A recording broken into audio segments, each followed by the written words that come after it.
The cave stank of gangrene and carbolic acid. Corporal James Wheelen from Duluth, Minnesota, pressed his back against the limestone wall. M1 Garand pointed into the darkness ahead. April 19, 1945. 0640 hours. Southern Okinawa, 3 miles inland from the Hagushi beaches. Wheelen was 22 years old, 5'7", with a high school education and 6 months of island warfare behind him. He'd survived Peleliu. He thought he'd seen everything war could show a man. He was wrong. Before we continue with Corporal Wheelen's incredible story, we need your help to keep these forgotten heroes alive. If you're already hooked by what you're hearing, hit that like button right now. It tells YouTube to share this with more people who care about real history. Subscribe to this channel so you never miss another story of courage and innovation from World War II.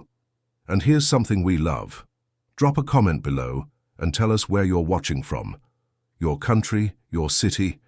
We have viewers from Buenos Aires to Berlin, from Manila to Montreal. Are you a veteran? Did your grandfather serve? Do you have a connection to this war? We want to hear from you. Now back to Southern Okinawa, April 19, 1945, where Corporal Wheelen was about to encounter something no training manual had prepared him for. From deep inside the cave system, a voice called out in English, clear, feminine, educated English. "Stay away, please stay away." Wheelen froze. Behind him, Private First Class Eddie Morrison from Portland, Oregon, tightened his grip on his Thompson submachine gun. Morrison was the guy who wrote letters home every Sunday without fail. Morrison, who'd shown Wheelen photos of his girl, Catherine, waiting tables at a diner on Burnside Street. Morrison, who planned to marry her the week he got stateside and open a service station with his brother. 50-50 partners. They'd shaken hands on it during the transport from Leyte. The voice came again, desperate now, trembling. "We have wounded. Contagion. Do not enter." Wheelen had been at this for 38 days since landing on Okinawa. Every cave was a tactical nightmare. Every shadow held potential ambush. Standard procedure was simple. Call for surrender, wait 60 seconds, then grenades and flamethrowers. Between April 1st and April 19th, his battalion had cleared 114 cave positions. They'd found civilians in 7, wounded Japanese soldiers in 42, booby traps in 18, suicide squads waiting in ambush in 31. The ratio was getting worse. 3 Marines died for every 10 caves cleared. That was triple the rate from the first week. "This is Corporal James Wheelen, United States Marine Corps," he shouted toward the darkness. "Come out with your hands visible. You will not be harmed." Silence. Then crying. Multiple voices, all female, all speaking rapid Japanese. Morrison moved up beside Wheelen, sweat cutting tracks through the coral dust on his face. The temperature inside the cave was at least 10 degrees cooler than outside, but both men were drenched. The tropical humidity made every uniform feel like wet canvas. "Could be a trap," Morrison whispered. "Could be soldiers using women as—" "Stay away!" The English-speaking voice cut through again. "We are nurses, Imperial Army medical personnel. We have typhus cases, highly infectious. If you enter, you will carry disease to your camps." Wheelen felt his pulse hammering in his temples. Typhus. He'd seen what typhus did. On Peleliu, they'd found a cave hospital where the epidemic had killed everyone inside, patients, medics, even the guards. The smell alone had made grown men vomit. "How many of you?" Wheelen called. 17 nurses, 38 wounded soldiers, 6 typhus cases. We have no weapons. Please, we have tried to treat them, but we have no medicine. If you come in, the contagion." Her voice broke into sobs. Lieutenant Paul Hendricks appeared behind them, a rangy Texan from Amarillo who'd been a high school football coach before the war. He was 31, ancient by infantry standards, with a Purple Heart from Guadalcanal and a reputation for thinking before acting. "Sitrep," Hendricks said quietly. Wheelen briefed him in 30 seconds. Hendricks chewed his lip, a habit that had worn a permanent callus there. "Could be genuine. Intelligence says the Japanese set up field hospitals all through this region. Could also be an ambush. Hell, it could be both. Sick people and soldiers waiting inside." "Sir, she spoke perfect English," Morrison said. "Better than mine. She knew the word contagion." Hendricks nodded slowly. Japanese educated a lot of nurses in Western medicine, sent some to American schools before the war. He raised his voice toward the cave. "What is your name?" A pause, then, "Nakamura. Nurse Lieutenant Nakamura Sachiko. I studied at University of California, Los Angeles, class of 1938. I returned to Japan in 1939. Wheelen saw Hendrix's eyes widen slightly. UCLA. That detail was either true or an incredibly sophisticated lie. "Lieutenant Nakamura, we need to verify your situation. I'm going to send one man to the cave entrance, just to look. If anyone fires, we will use explosives. Do you understand?" "Yes, but please, he must not enter. The typhus, if your man comes into contact." "One man, just to the entrance." Hendrix looked at Wheelen. "That's you, Corporal." Of course it was. Wheelen edged forward, every sense screaming. The cave mouth was narrow, maybe 5 feet wide, 3 feet high. Natural limestone formation, not a military excavation. The Japanese had gotten good at hiding in Okinawa's honeycomb geology. 300 miles of tunnel systems, some of them ancient, some dug during the pre-invasion months. The smell hit him first, not the explosive sulfur-copper stink of recent combat. Something worse, something organic and rotting and sweet-sour at the same time. His stomach lurched. He'd smelled that before. Peleliu, the cave hospital. He clicked on his flashlight. The beam swept across the interior, and Wheelen felt his breath lock in his chest. They were real. 17 women in the tattered remains of Imperial Army nurse uniforms, the white fabric gone grey and brown with blood and dirt, and God knew what else. Most were young, early 20s at most. They knelt in a semicircle around stretchers and improvised beds, boards and canvas and torn uniforms. The wounded soldiers lay motionless, bandaged with strips of cloth that had been washed and re-washed until they were threadbare. And in the back, isolated on separate stretchers, 6 men with the telltale flush and spots of typhus. Even from 15 feet away, Wheelen could see the characteristic rash, the glassy eyes, the labored breathing. Nurse Nakamura stood in the center, hands raised, empty. She was small, maybe 5 feet tall, thin to the point of emaciation. Her face was streaked with dirt and tears. Her uniform bore the rank insignia of a lieutenant, but the jacket was missing one sleeve, torn away and used for bandaging. "Please," she said, and her voice was steady despite the tears, despite everything. "Please do not come closer. We have tried to isolate the typhus cases, but the disease, we have no sulfur, no way to control the fever. 3 nurses have already died. We cremated them outside 4 days ago. If you enter, if you touch anything, you risk bringing this back to your camps." Wheelen stared at her.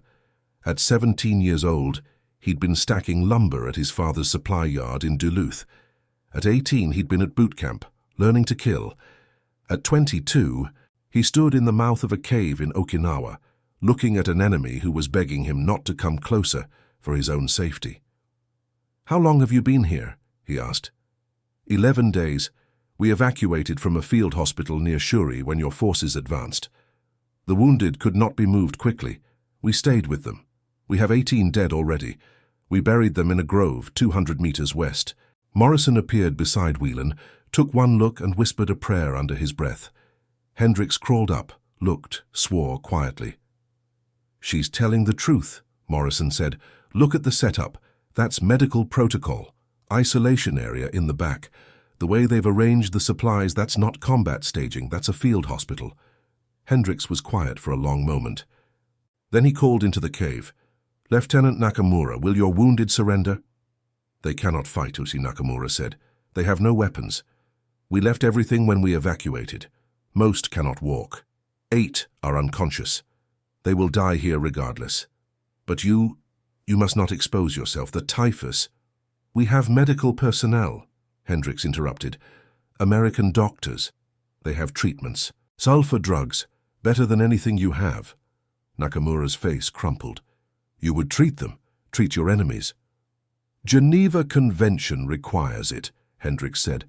"Wounded prisoners get medical care. That's the rule." It was more complicated than that, and everyone knew it. The Japanese had rarely followed Geneva protocols. Wounded American prisoners had been executed or left to die throughout the Pacific. But Hendricks spoke the words as if they were simple truth, inviolable law. Nakamura turned to the other nurses, spoke rapidly in Japanese. Wheelen didn't understand the words, but he understood the tone. Disbelief, hope, fear. She turned back. If you would truly help, we surrender. All of us. But please, please. House caution with the typhus cases. Your medical personnel must wear protection, must use... She searched for the word. Prophylactic procedures. Understood. Hendricks backed away from the cave entrance, motioned to Wheelen and Morrison. Fall back. We're bringing in the medics and the chaplain. Nobody goes in without protective gear. Morrison, you run back to the aid station. Tell Doc Patterson we need a quarantine protocol. Full isolation setup. Tell him we've got confirmed typhus. Wheelen, you mark this position. Make sure nobody wanders near. I'm calling this up to battalion. Morrison took off at a sprint. Wheelen planted marker flags in a wide perimeter. Inside the cave, he could hear the nurses talking, crying, praying. They'd been prepared to die here. Now they had to prepare to live as prisoners. The medical team arrived 40 minutes later. Captain David Patterson, a surgeon from Philadelphia who'd been practicing medicine for exactly 14 months, all of it in combat. 3 corpsmen with masks and gloves and every piece of protective equipment the battalion possessed.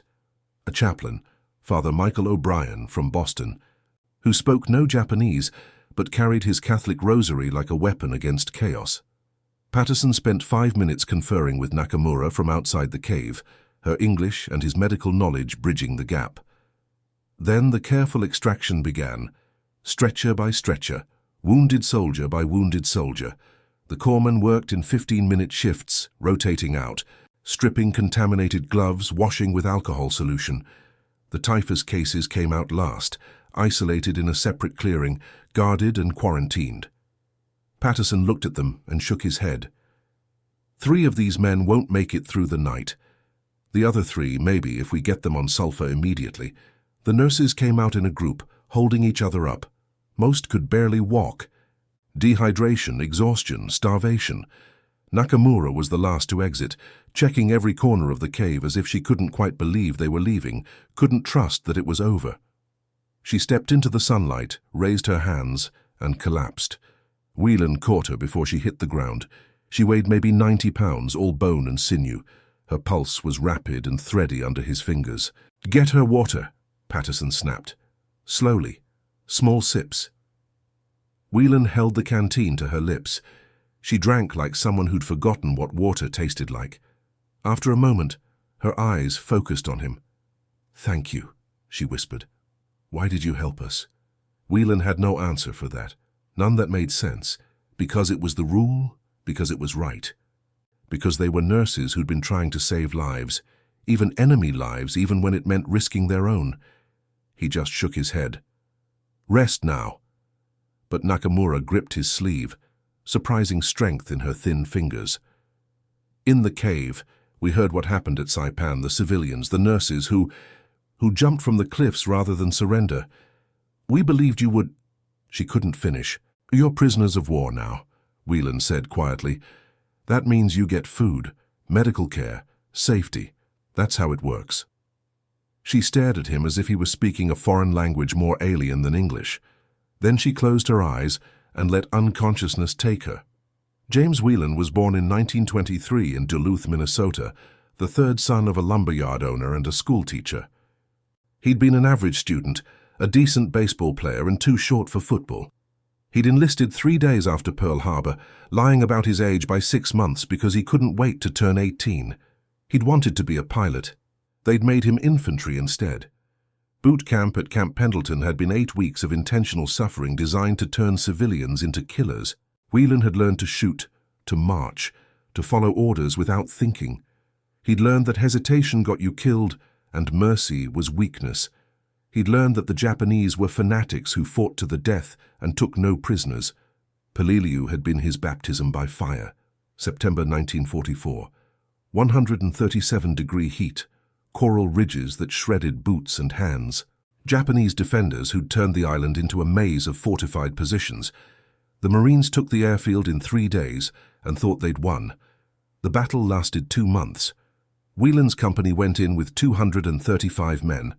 71 walked off the island. He'd learned on Peleliu that the rules he'd memorized meant nothing when artillery was falling. That courage looked like terror with better discipline.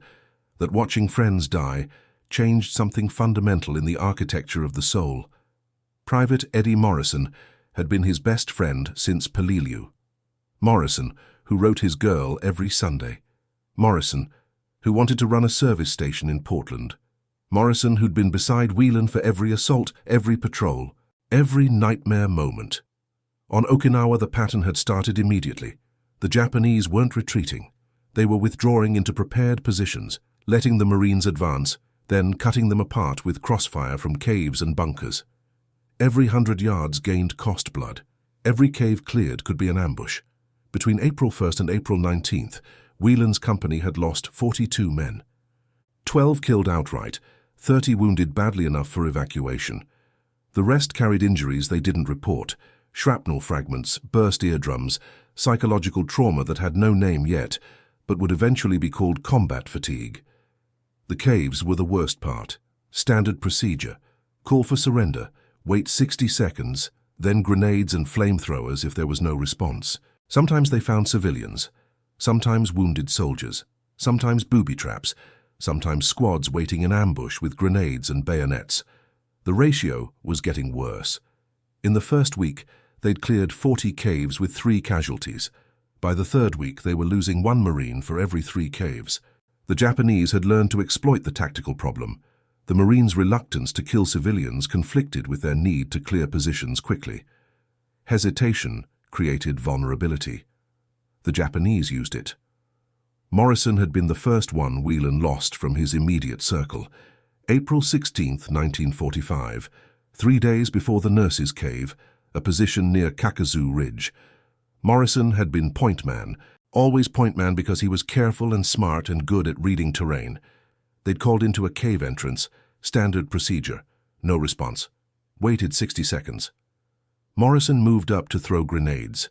The machine gun burst came from a concealed position 15 feet to the left. 8 rounds. 5 hit Morrison's center mass before he could drop. He was dead before his body hit the ground. Wheelen had been 5 feet behind him, close enough to see Morrison's face, the surprise, the understanding, the acceptance that flashed across it in less than a second, close enough to be sprayed with Morrison's blood when the rounds punched through. They'd killed the machine gunner, cleared the cave, found nothing inside but empty ammunition boxes and ration tins. It had been an ambush position, pure and simple. Morrison had done everything right and died anyway.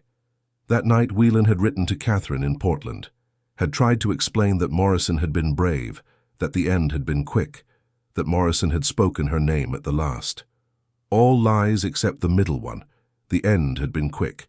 That was the only mercy in it. Wheelen kept Morrison's photo in his breast pocket. Catherine, in her diner uniform, smiling at the camera. He'd promised himself he'd deliver it in person when the war ended, would tell her that Morrison had planned their whole future together, would tell her that her letters had kept Morrison human through the worst of it. He didn't know yet that he'd keep that promise, that in 1946 he'd stand in a Portland diner and hand that photo to a woman who'd already married someone else, who'd moved on because waiting was its own kind of death, that Catherine would cry and thank him and ask him never to contact her again because remembering hurt too much. But on April 19, 3 days after Morrison's death, Wheelen still believed in the clean version of the story, still thought that sacrifice meant something, still thought there was meaning to be found in the chaos. The Nurses' Cave changed that calculation. The battalion aid station was a clearing with canvas tarps strung between coral outcroppings, giving minimal shade and no privacy. Wounded Marines lay on stretchers in rows, waiting for the daily helicopter evacuation to the hospital ships offshore. The smell was industrial, disinfectant and blood, and the particular stink of gut wounds that no amount of carbolic acid could mask. Captain Patterson had set up the Japanese prisoners in a separate area, downwind and isolated. The 17 nurses, 38 wounded soldiers. 6 typhus cases in a quarantine zone marked with signs warning of contagion. Wheelen had been assigned to the guard detail. 4 Marines, 2-hour shifts, watching prisoners who could barely stand. It felt absurd.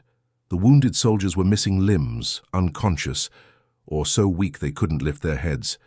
The nurses were emaciated and dehydrated. Nobody was going anywhere, but procedures were procedures. Guard them. Lieutenant Nakamura regained consciousness that evening. Patterson had started her on intravenous saline, and the fluids had brought her back from the edge. She sat up slowly, looked around the aid station, and seemed to realize where she was. Her face showed no emotion, not relief, not fear, just exhaustion. Wheelen was on duty. He stood 10 feet away, M1 Garand held across his chest. Not threatening, just present. Nakamura saw him, recognition flickering. The soldier from the cave. Corporal Wheelen, ma'am. Ma'am, she repeated as if testing the word. Americans are very polite to their prisoners. Geneva Convention, Wheelen said. He didn't know what else to say. She nodded slowly. Then, how many of my patients survived transport? Wheelen glanced toward the quarantine area. All of them made it here. 3 of the typhus cases died tonight. The others, Doc Patterson thinks they'll make it. Your wounded are stable. Nobody died in transport. Something shifted in her expression. Not quite relief. Something more complicated. And my nurses? All alive. All getting treatment. Food, water, medicine. Nakamura closed her eyes. Wheelen saw tears leak from beneath her lids, but she made no sound. After a moment she spoke without opening her eyes. At Saipan the nurses jumped from the cliffs. I was there. I saw them go over, one by one, hundreds of them. Civilians, nurses, wounded soldiers. They believed surrender meant rape and torture. Better to die with honor than... She opened her eyes, looked directly at him. I believed that too. We all did. When you came to the cave, I thought we would die. I thought you would... We don't do that, Wheelen interrupted. Whatever you heard, whatever you believe, that's not how we operate. Then why do you fight? Nakamura asked. If you do not hate us, if you do not wish to destroy us, why this war? Wheelen had no answer, or too many answers. Because Japan attacked Pearl Harbor, because of the Philippines, Wake Island, the Bataan Death March, the bridge on the River Kwai, because the president said so, because everyone else enlisted and staying home felt like cowardice, because. I don't know, he said finally. I just know we don't shoot prisoners, we don't attack medical personnel. Those are the rules. Nakamura studied him for a long moment. Your friend, she said, the soldier who was with you at the cave, the one who brought the medical team, where is he? Morrison? He died 3 days ago. Machine gun ambush. I'm sorry. The words were so simple, so sincere that Wheelen felt something crack inside his chest. This enemy nurse, this woman who'd been prepared to die rather than surrender to his people, was offering condolences for Morrison. Morrison, who'd been killed trying to clear a cave that might have held people just like her. He was a good man, Wheelen said quietly. Had plans for after the war. A girl back home, a business to start. All of it. Most soldiers have such plans, Nakamura said. Very few complete them. She lay back down, stared at the canvas tarp overhead. In the cave I told you to stay away, I meant it. The typhus, your medical people did not have to risk exposure. They did anyway. Why? Because that's what medics do. They help wounded people, doesn't matter which side. It should matter, Nakamura said so softly Wheelen almost didn't hear. It should matter very much. That would make this war simpler. She closed her eyes again. Wheelen stood guard, M1 Garand across his chest, watching over an enemy who'd tried to protect him from disease. The moral geometry of it made his head hurt. The news spread through the battalion like wildfire. 17 Japanese nurses surrendered, 38 wounded, 3 confirmed typhus deaths. Medical personnel risked exposure to save enemy prisoners. Reactions split predictably. Some Marines thought it was the right thing to do. Prisoners were prisoners. Wounded were wounded. Geneva Convention applied. Others thought it was soft, stupid, dangerous. Thought Patterson and his team had risked American lives for people who wouldn't have done the same. Thought the nurses should have been left in the cave to die with their patients. Lieutenant Hendricks took the heat from both sides. Battalion command questioned the decision to evacuate typhus cases. Why risk spreading contagion when containment would have been simpler? Seal the cave, move on. Division intelligence wanted to interrogate the nurses, but quarantine protocols delayed that. The chaplain, Father O'Brien, praised the decision as Christian mercy. The company sergeant said it set a bad precedent, made Marines look weak. Hendricks listened to everyone and changed nothing. The nurses were prisoners. The wounded were prisoners. They got care. End of discussion. But the tension was real. On Okinawa, compassion felt like liability. The Japanese had weaponized civilian presence, using women and children as shields, as concealment for ambush positions. They dressed soldiers in civilian clothes, sent false surrender parties that exploded into grenade attacks. Trust got Marines killed. So when word came down that intelligence wanted to bring Lieutenant Nakamura out for interrogation, nobody was surprised. She spoke English, had American education, understood both cultures. She was a valuable intelligence asset, more valuable alive than the medical ethics that protected her. Wheelen was on guard duty when Captain Patterson got the order. Patterson read it, swore under his breath, and walked over to Nakamura's stretcher. "Lieutenant, I've been ordered to release you to Division Intelligence for interrogation. You'll be transported to the rear area tomorrow morning. I'll do everything I can to ensure you're treated properly, but I can't guarantee—" "I understand," Nakamura interrupted. "Thank you for the warning." Patterson nodded, clearly uncomfortable. He walked away, leaving Wheelen on guard. Nakamura sat up slowly, wrapped a blanket around her shoulders despite the tropical heat. She looked at Wheelen. "Will they torture me?" "No," Wheelen said immediately. Then more honestly, "I don't think so. We have rules about that. But I don't know what intelligence does." "Rules," Nakamura said quietly. "You Americans speak often of rules. Do you think rules matter in war? They should matter." "Should," she repeated. "But do they?" Wheelen didn't answer, couldn't answer, because he'd seen Marines shoot prisoners who reached for cigarettes too quickly, who made ambiguous gestures, who ran when ordered to stop. He'd seen wounded Japanese soldiers finished with rifle butts because nobody wanted to waste ammunition or risk them being armed. He'd seen bodies mutilated for souvenirs, gold teeth, unit patches, personal effects. None of that was supposed to happen. All of it happened anyway. Rules were aspirations. Reality was messier. "I'll tell them what I know," Nakamura said. "I was a field nurse. I have no strategic information. I know medical protocols, unit organizations, field hospital locations. Nothing that matters, but I'll cooperate. If cooperation keeps me alive, if it protects my nurses, I'll cooperate." "That's smart." She smiled, bitter and tired. "At UCLA, I learned that intelligence is rarely rewarded in war. Survival is luck and timing. I have survived this long by luck. Perhaps it continues." "You survived by being good at your job," Wheelen said. "Those wounded soldiers, you kept them alive without supplies, without medicine. That's not luck. I lost 11 patients in that cave, Corporal. 8 wounded. 3 typhus cases. If I was good at my job, they would still be breathing. If you weren't good at your job, all 44 would be dead."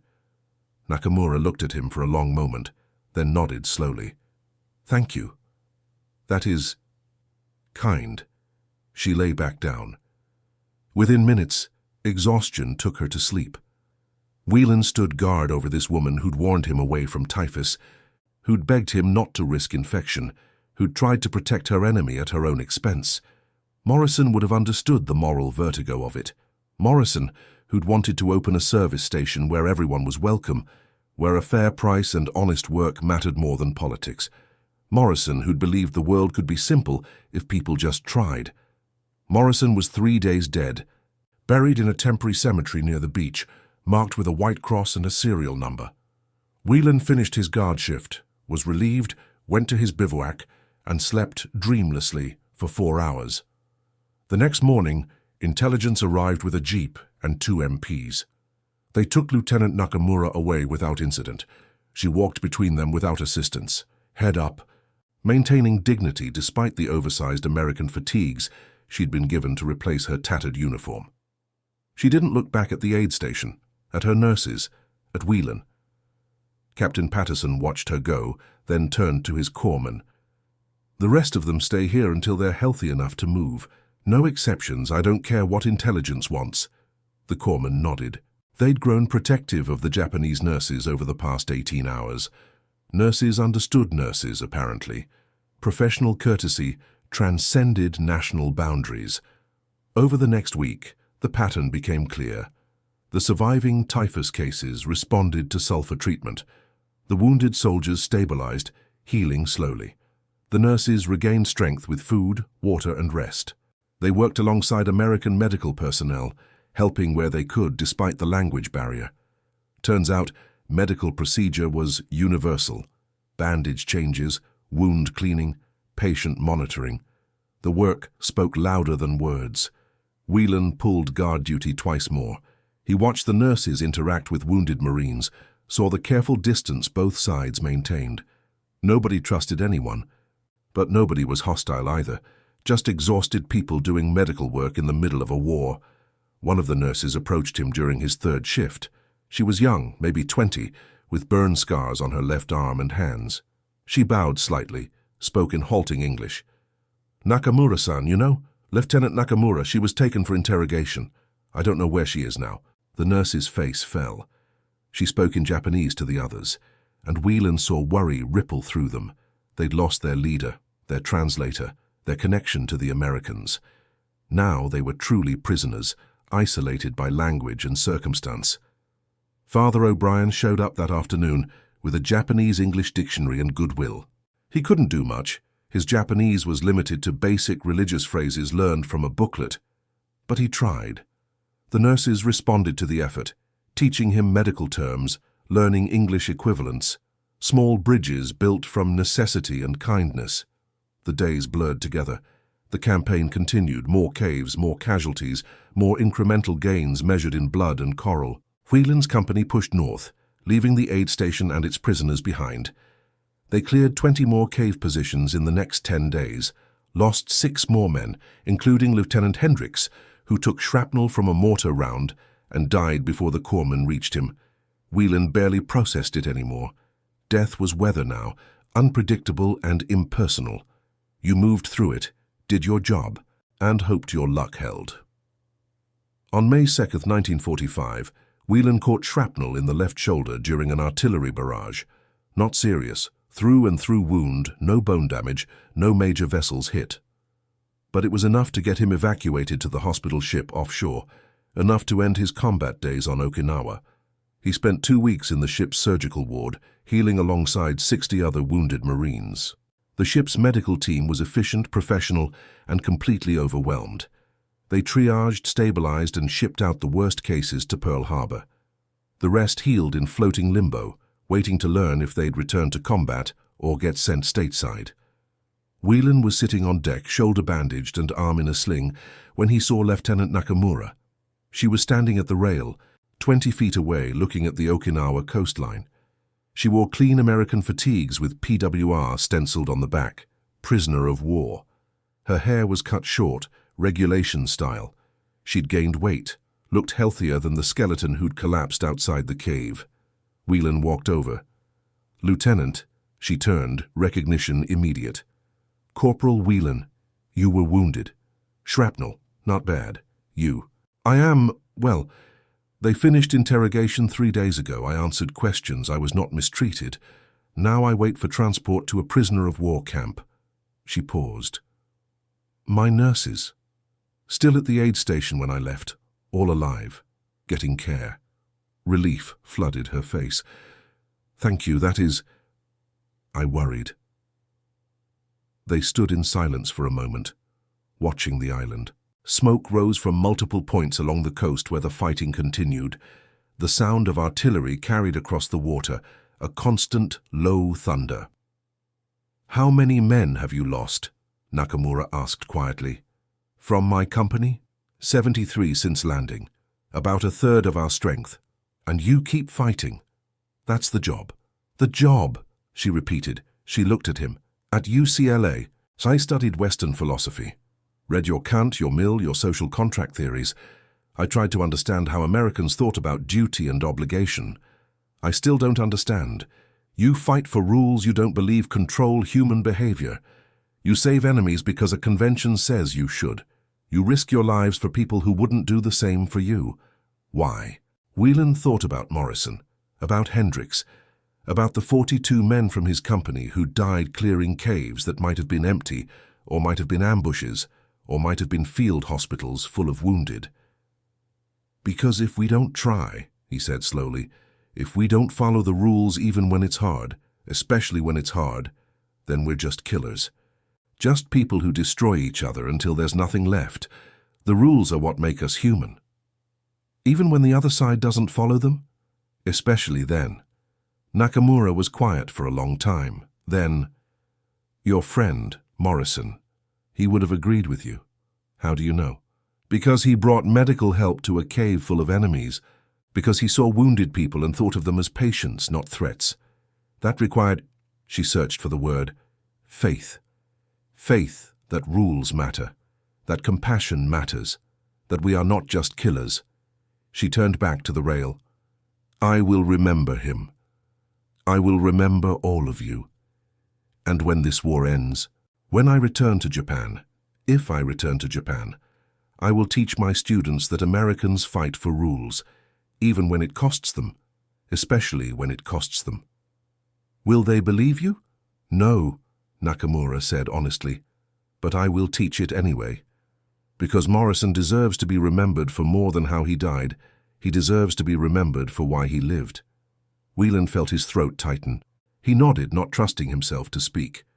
They stood at the rail together for another minute, enemy and enemy, prisoner and guard, nurse and marine, watching the war continue without them. The war ended 4 months later. Hiroshima on August 6th, Nagasaki on August 9th, Japanese surrender on August 15th, 1945. Wheelen was stateside by then, recovering in a hospital in San Diego, processing out of the Marines with a Purple Heart and a handshake. He'd served 29 months, including 8 months of combat. He was 23 years old and felt 50. He went back to Duluth, worked in his father's lumber yard, married a girl named Helen from his high school class, had 3 children, lived a normal life that felt surreal after Okinawa, after Peleliu, after everything. He kept Morrison's photo for years, that picture of Catherine in her diner uniform. In 1946, he'd traveled to Portland, found the diner, handed it over. Catherine had cried, thanked him, and asked him never to come back. He'd honored that request. Some wounds needed distance to heal.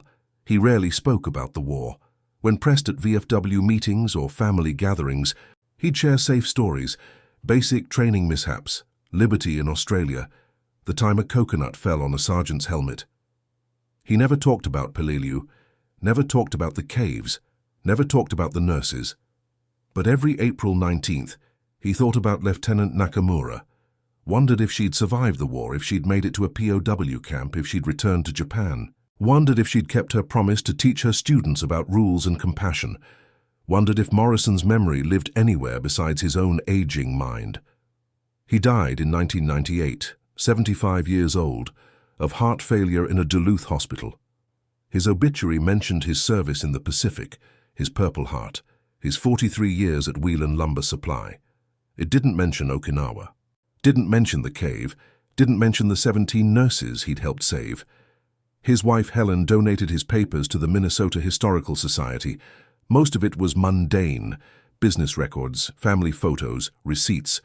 But there was one envelope, sealed and marked Okinawa, April 1945. Inside was a single letter, written on hospital ship stationery, dated May 3rd, 1945. It read, "To whom it may concern. My name is Nakamura Sachiko, Lieutenant Imperial Japanese Army Nurse Corps.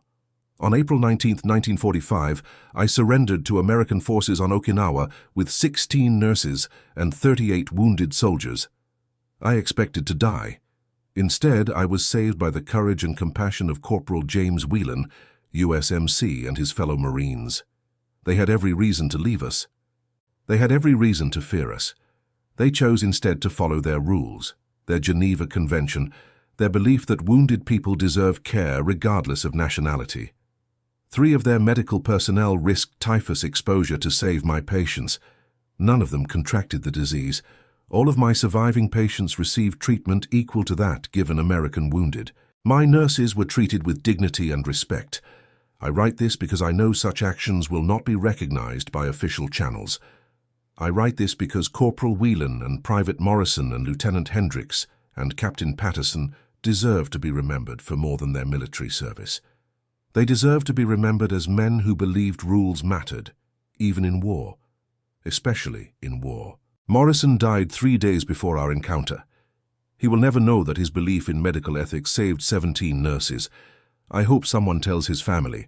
I hope they know their son was a good man who died believing in something better than killing. If I survive this war, I will teach my students about what happened on April 19, 1945. I will teach them that even enemies can choose compassion. That rules are not weakness, but the only barrier between civilization and chaos. That Americans fight for something more than victory. They fight for the idea that humanity persists even in inhumanity. I do not expect Americans to believe this. I do not expect my fellow Japanese to believe this, but it is true. I witnessed it, I lived it, and I will not let it be forgotten. With gratitude and respect, Nakamura Sachiko, May 3, 1945. The letter was discovered by a graduate student in 2003, researching Pacific Theater medical operations. She tracked down Wheelen's family, confirmed the details against military records, and published a paper on the incident. The paper was read by approximately 300 historians and collected dust in academic journals. Lieutenant Nakamura survived the war. She spent 7 months in a POW camp in Guam, was repatriated to Japan in March 1946, and resumed nursing in Osaka. She married a schoolteacher, had 2 children, and taught nursing at Osaka University for 37 years. She died in 1991, 69 years old, of pancreatic cancer. Her university obituary mentioned her distinguished teaching career, her contributions to Japanese nursing education, and her service during the war. It didn't mention Okinawa, didn't mention the cave, didn't mention the 17 nurses she'd tried to protect, even as she protected her enemies from disease. Her daughter, cleaning out her mother's apartment, found a box of letters and documents. Most were routine, class notes, teaching materials, correspondence with colleagues. But there was one American flag, carefully folded, with a note attached in her mother's handwriting. Given to me by Corporal Wheelen, April 19, 1945. The day I learned that enemies can be human. The daughter donated it to the Osaka Peace Memorial Museum. It sits in a display case now, one small flag among thousands of artifacts. The placard reads, American Flag. Pacific War, donated by Nakamura family.